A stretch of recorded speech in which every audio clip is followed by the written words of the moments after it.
I adopted my best friend's daughter after he passed away in a car accident.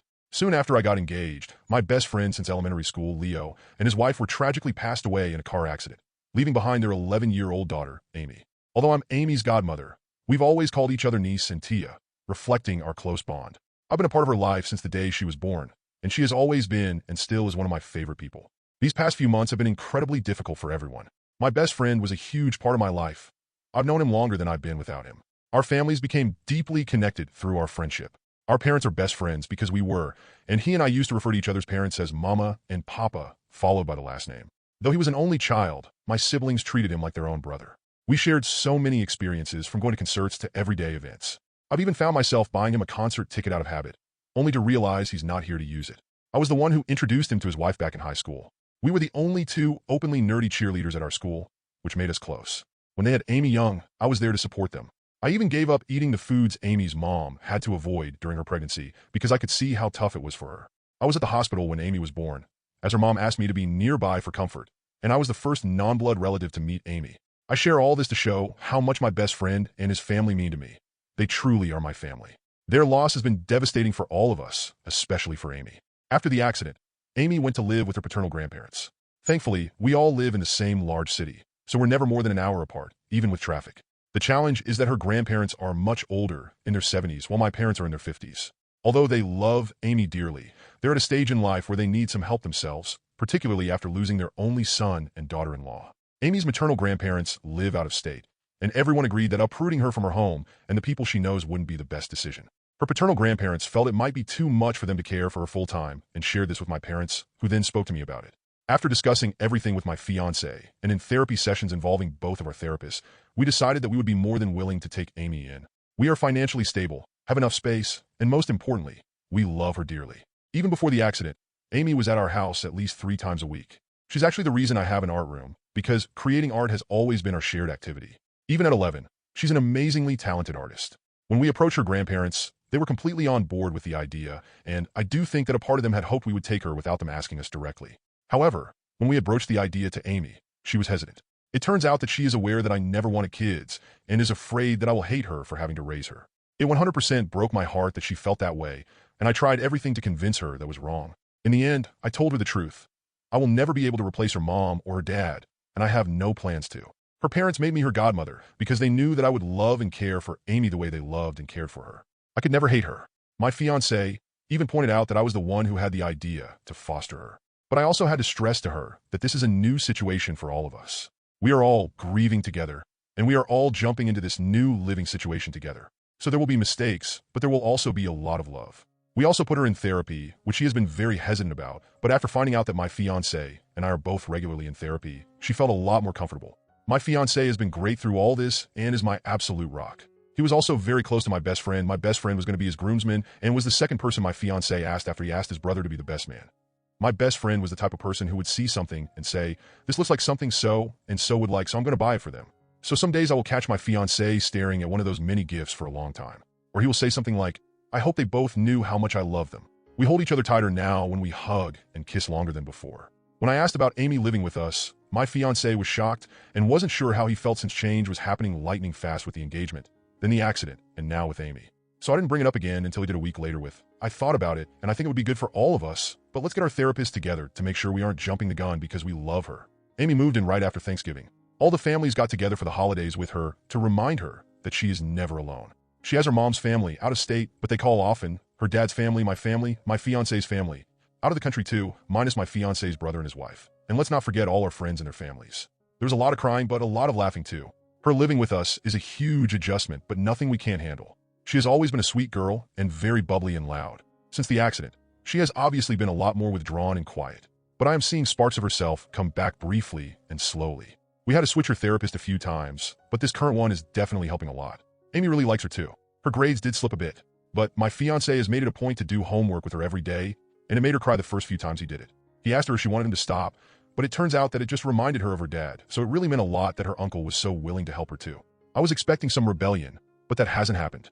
Actually, she has been doing the absolute most. She would clean up after us before we had a chance to do it ourselves, or try to do things for us that seemed a little out of character.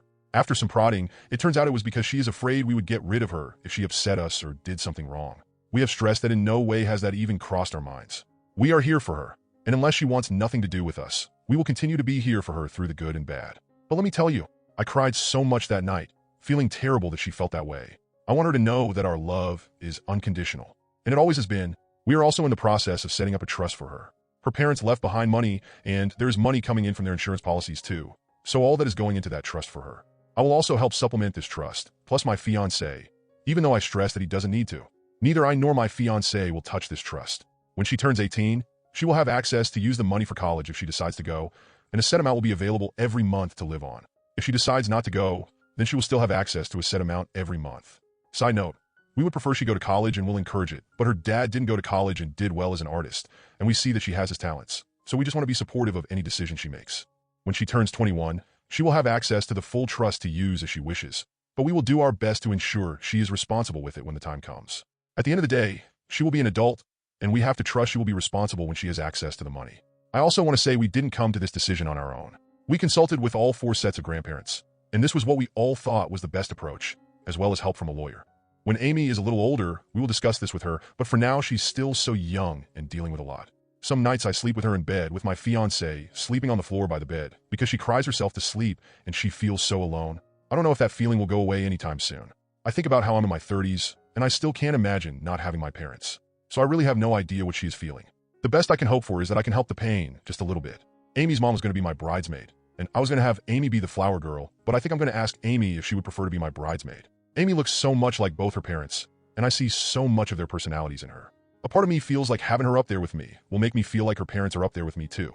And I never once imagined getting married without either of them by my side. All planning stopped the moment of the accident for that reason, and even now typing this has me crying that they won't actually be there. But also, that's a lot of pressure to put on Amy. I don't want to tell her all that. I do want to give her the option to be my bridesmaid if she wants, and if she doesn't want to, then that's also okay, because she is still going to be part of my wedding. I won't even bring this up for a while, because I still am not in the headspace to plan the wedding right now. Update post. A lot of people were really focused on the trust.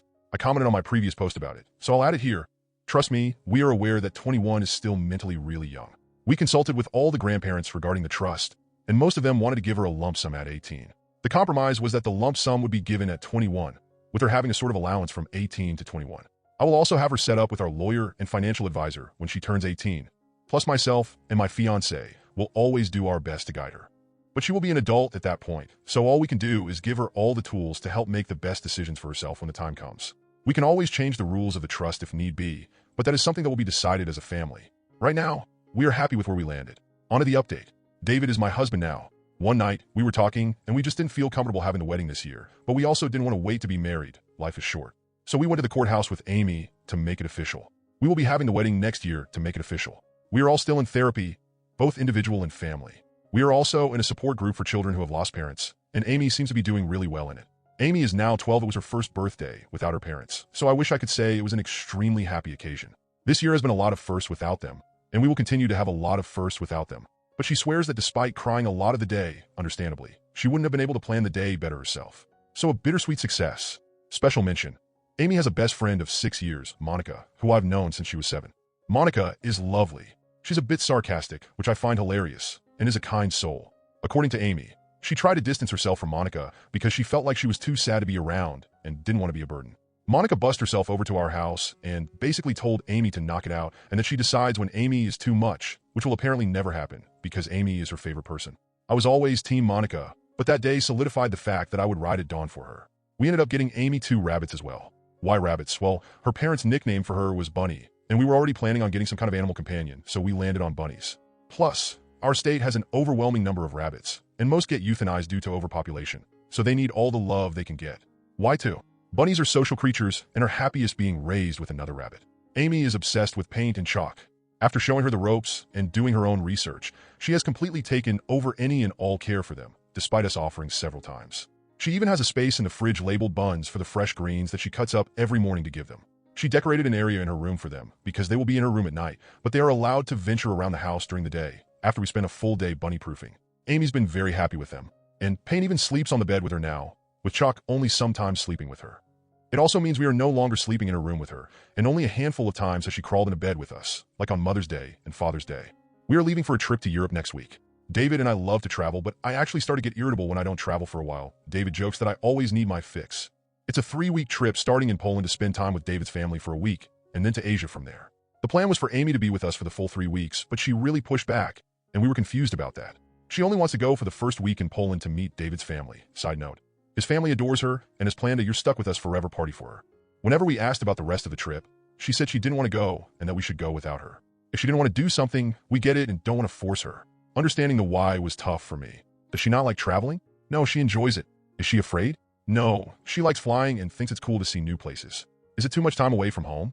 No, she's cool with long trips. So, why doesn't she want to go? She just doesn't. In family therapy, the trip came up. Finally, her reason for not wanting to join us on the rest of the trip came up. She feels like David and I are prioritizing her too much and taking her feelings into account more than we should. She feels like we aren't prioritizing our relationship or even our other friends and family. She feels like she's preventing us from doing stuff because we keep thinking about her first. I want to make this very clear.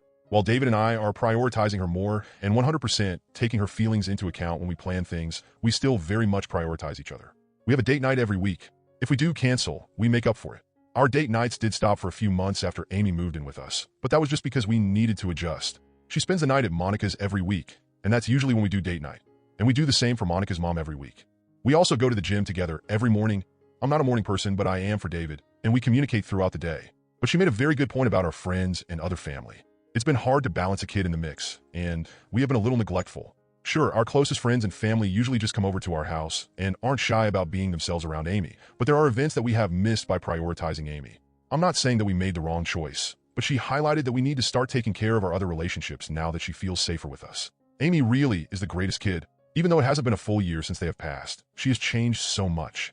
I wish she didn't have to grow up as fast as she did, and I hope we can preserve some of her childhood, but I know her parents would be so proud of her. I'm so damn proud of her. We tell her all the time, but I really don't think she grasps just how proud we all are of her.